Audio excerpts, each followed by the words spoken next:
हे अशोक जाधव यांच्याजवळ वारला जो बैल होता सिद्धापूर खाणीचा, त्या बैलाची पैदास आहे. त्या वासरानं आता जस्ट दात लावलेला आहे. आता हे आपण गाई रेतनसाठी चालू केलेलं आहे. हे फक्त पहिल्यावर कालवड आतापर्यंत 10-12 लावलेत आपण कालवड ह्या बैलापासून. घरपोच आता सध्या तर नाही. आता तामसा आले तुम्ही बैल आता कसा करतोय बैला, त्यामुळे अजून काही सवय लावलेली नाही घरपोचला. ह्याच्यासाठी तर घरी यायला लागलं. ह्याचा रेट 15 ठेवला आहे बैलाला आपण. हा गायला झालं कोण आता दीड महिना झाला. हो बैल करंटला आहे बैला गेला. हे बघा कलर बघा, जसा तोंडाला कलर पाहिजे चित्रा मोहरा तसा कलर आहे. बैलाला पाहिजे तसं सगळा कलर पाठी मागून शिंगाला काळा आहे. जसं गाईच्या रत्नासाठी वळू पाहिजे तसं पूर्ण कलर वगैरे आहे. गरम आहे जेणेकरून हे वासर जास्त करून जास्त पडणार आहे बैलाची.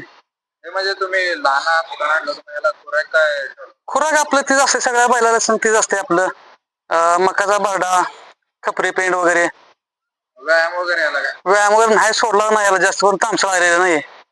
जास्त गरम आहे त्यामुळे. हा जास्त गरम असल्यामुळे ऐकत नाही, त्यामुळे घरीच असते. हे काय जरा उभा तर हालते. चल याला काय म्हणजे विक्रीसाठी वगैरे? नाही विक्रीसाठी नाही, आपण ओळखून ठेवणार आहे. आपल्याला दात वगैरे बघा. हो बघा की. हो बघा आता जस्ट दात लावलेला आहे.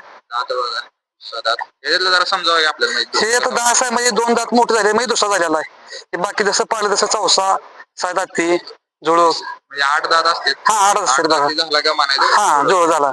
तर आपल्याला अजून माहिती बैलाच्या दातावरून दुसरा जर असला तर किती वय त्याचं? दुसरा कसा आहे की 2 वर्ष पुढे जर बैल जर दात लावत असतो मग दुसरा होतो. आणि दात लावला तरच गाय रेतींसाठी योग्य म्हणून मानला जातो. चौसा असेल तर 3 वर्ष. चौसा असेल तर 1 नंबर. 6 दाते वगैरे जसं वयचं पडेल तसं वासर चांगले पडतील बैलांची.